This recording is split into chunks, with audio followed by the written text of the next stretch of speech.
Presents moms kitchen కి స్వాగతం. అమ్మ ప్రేమని, అమ్మ చేతి వంటని అమృతంతో సమానం అంటారు. కానీ అలాంటి అమృతాన్ని దేవతలు సేవిస్తారు.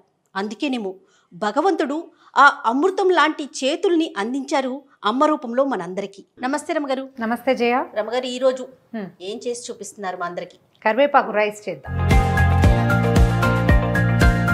మామూలుగా మనం చేసుకునే రకరకాల రైసులు అంటే ఫ్యాన్సీ రైస్లు ఏవి నైవేద్యానికి ఉపయోగపడవు కదా. టమాటా రైస్ అంటాం, పుదీనా రైస్ అంటాం. అవి పెద్దగా వాటిని మనం ఉల్లిపాయలు ఉంటాయి కాబట్టి పనికిరాదు అనుకోండి. పులిహోర లాగా ఈ కరివేపాకు రైస్ని కూడా, కరివేపాకు అన్నం దీన్ని కూడా మనం నైవేద్యంగా పెట్టుకోవచ్చు. దసరా నివేదనలో కొబ్బరి అన్నం ఎట్లా పెట్టుకోవాలి అలాగే కరివేపాకు అన్నాన్ని కూడా. అండ్ మోర్ ఓవర్ ఏంటంటే కూరలో కరివేపాకు అని ఒక నానుడు ఉంది. అవును, తీసి పడేస్తూ ఉంటారు, పారేస్తారు.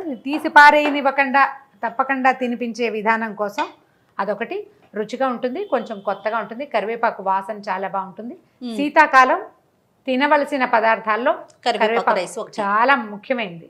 సాయంకాలం పూట కొంచెం 7 గంటలకి చేసుకుంటే రాత్రికి పెందరాళ్ళే తినేస్తాం కదా, 8 గంటలకి వేడివేడిగా కమ్మగా కొంచెం పుల్లగా బ్రహ్మాండంగా ఉంటుంది. వాసన చాలా బాగుంటుంది.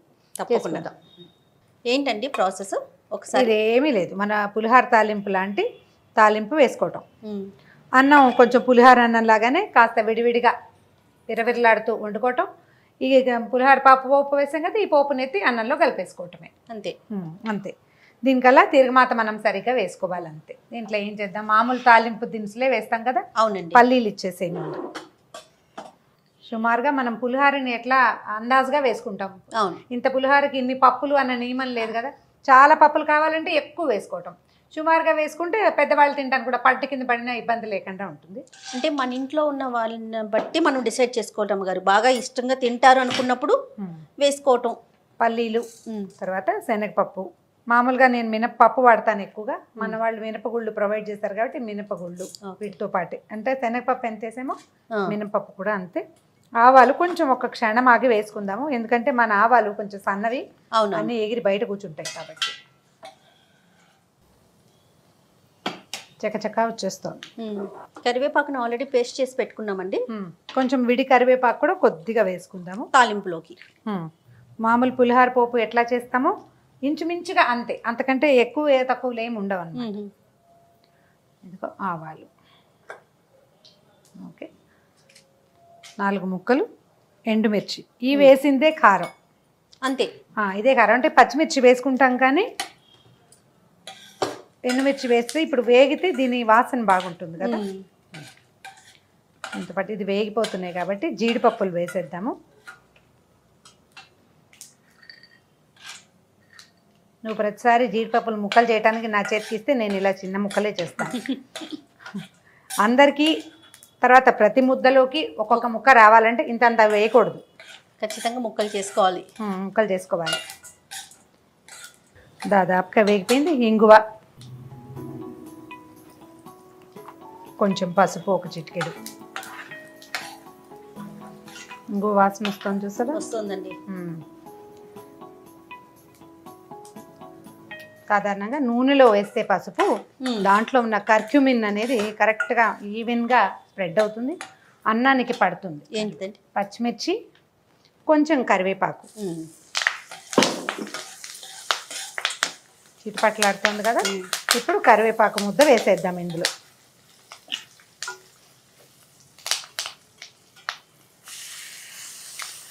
ఇంత మంచి వాసన వస్తుంది అమ్మగారు. అసలు చాలా వరకు తినరండి కరివేపాకు కదరమ్మగారు, తీసేస్తారు. అదేదో తినకూడని పదార్థం లాగా పక్కన పెడతారు. అంటే అది నమలాలి, ఆ రుచి నచ్చాలి. చాలా హెల్త్ బెనిఫిట్స్ ఉంటాయి కదండి. అంటే కరివేపాకు జుట్టుకి చాలా మంచిది, స్కిన్కి మంచిది, తర్వాత ఏమో ఈ డైజెషన్కి చాలా మంచిది, ఒంట్లో వేడిని పుట్టిస్తుంది కదా. కాకపోతే మనము ఏం చేస్తామంటే ఈ కరివేపాకుని పిల్లలు తినరు, పెద్దవాళ్ళు పక్కన పెడతారు అంటే జ్ఞాపకంగా నూనెలో వేయాలి. వేస్తే ఏమవుతుందంటే దాంట్లో నుంచి కొంత సహజమైన ఆయిల్ ఉంటుంది కదా, అది నూనెలోకి వెళ్ళిపోతుంది, అప్పుడు బాగుంటుంది. దీన్ని కొంచెం వేగనిస్తే కరివేపాకులో ఉన్న పచ్చిదనాన్ని పోగొట్టేసేయాలి. పచ్చి కరివేపాకుతో చేసుకునే పచ్చడి రెసిపీ కూడా ఒకటి ఉంది, శీతాకాల పచ్చళ్ళల్లో చెప్దాం, అది కూడా తప్పకుండా. రమ్మగారు రెడీ అయినట్లుందండి. ఇదిగోమా నూనె ఆయిల్ వదిలేస్తుంది. ఉప్పు వేసుకుందాం సరిపడా. మనం తీసుకున్న రైస్ ఎంత అన్నం పెట్టుకున్నాము, తర్వాత ఈ పదార్థం ఎంత ఉంది అనే దానికి తగినట్టుగా మన రుచిని అనుసరించి ఉప్పు వేసి ఒకసారి మొత్తం సమంగా అయ్యేలాగా కలిపేసి, ముందుగానే మనం అన్నం పెట్టుకున్నాం కదా, అన్నము కొంచెం చల్లార్చి కాస్త పొడిలాడేలాగా చేసి పెట్టుకుంటే బాగుంటుంది. అలాగే మామూలుగా పులిహోరలో ఏం చేస్తాం, అన్నంలో పసుపు వేసుకుంటాం కదా, అవును. ఈ పదార్థానికి మనం ఇందులో వేసిన పసుపు సరిపోతుంది. Okay, stove ఆపేస్తున్నాను. ఆపేసాక ఒక నిమ్మకాయ,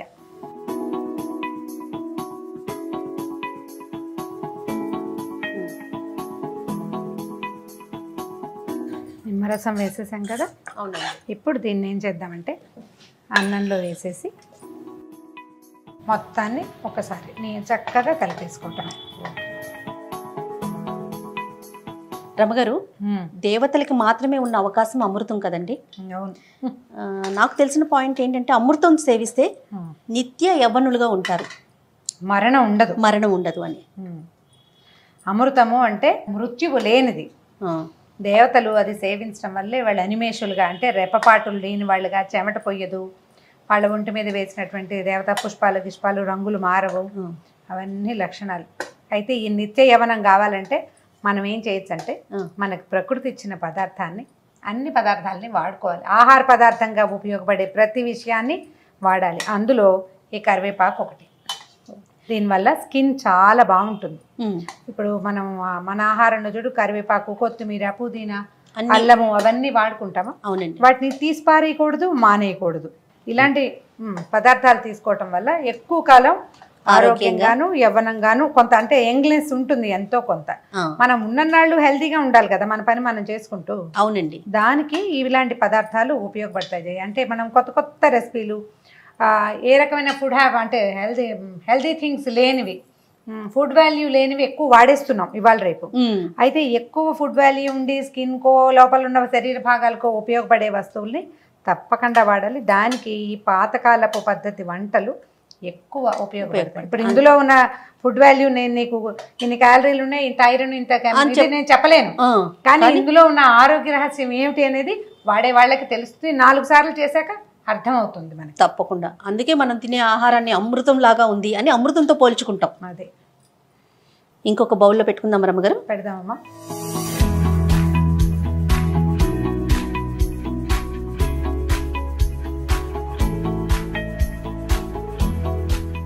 మనం నైవేద్యాల కింద కూడా పెట్టుకోవచ్చు అన్నారు కదా రమ్మగారు. ఇది కరివేపాకు రైస్ నైవేద్యంగా పెట్టుకోవచ్చు. కొబ్బరన్నం ఎట్లా చేస్తామో అట్లాగే కొబ్బరన్నం కూడా ఇంచుమించు ఇదే రెసిపీతో చేస్తాం కదా. అవును. మనం చూడు పసుపు కొంచెమే వేసుకున్నాం.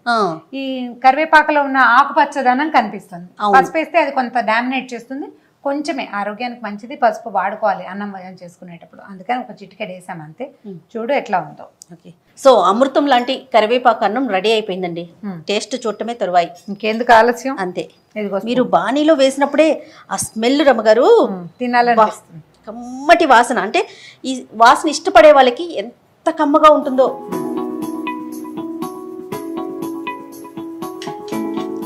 రొటీన్ డైలాగ్ అనుకోవద్దు, అద్భుతం. అమృతం కూడా సరిపోదేమో అనిపించింది నాకైతే. చేసి చూడండి. ఇందులో మనం చిన్న చిన్న మార్పులు మనం ఎవరికి కావాల్సిన వాళ్ళు చేసుకోవచ్చు. పప్పులు తగ్గించవచ్చు, పెంచవచ్చు. నిమ్మరసం పెంచవచ్చు, తగ్గించవచ్చు. మీరు ఏది మార్పు చేసినా మెయిన్ ఇంగ్రీడియంట్స్ అంటే ఇవే అంతే. ఇందులో చిన్న చిన్న మార్పులతోటి చక్కగా చేసి పెట్టండి. పిల్లలకి బాక్సుల్లో పెట్టచ్చు, పెద్దవాళ్ళకి లంచ్గా ఇచ్చేయచ్చు, ప్రసాదంగా చేసుకోవచ్చు. శీతాకాలపు సాయంకాల వేళ అన్నం తినాలనుకునే వాళ్ళకి కరివేపాకు అన్నం ద బెస్ట్ అన్నం. థ్యాంక్ యూ రమ్మగారు. ఇంకొక రెసిపీతో మళ్ళీ కలుద్దాం. ఓకే జయ. ఇది రమ్మగారు మనకు చేసి చూపించారు చక్కటి కరివేపాకు అన్నం. మనం దీన్ని రకరకాలుగా వాడుకోవచ్చు. రమ్మగారు చెప్పేశారు ఆల్రెడీ. నైవేద్యంగా కూడా పెట్టుకోవచ్చు. సో చక్కగా దొరుకుతుంది, ఈజీగా అయిపోయే రెసిపీ. డెఫినెట్గా మీరంతా కూడా ట్రై చేయండి. ట్రై చేసిన తర్వాత కామెంట్ రూపంలో మాకు తెలియచేయండి ఎలా ఉందని. ఇక ఈ వీడియో కనుక మీకు నచ్చినట్లయితే లైక్ చేయండి, షేర్ చేయండి. మరిన్ని ఇంట్రెస్టింగ్ వీడియోస్ కోసం మా ఛానల్ని సబ్స్క్రైబ్ చేసుకోండి.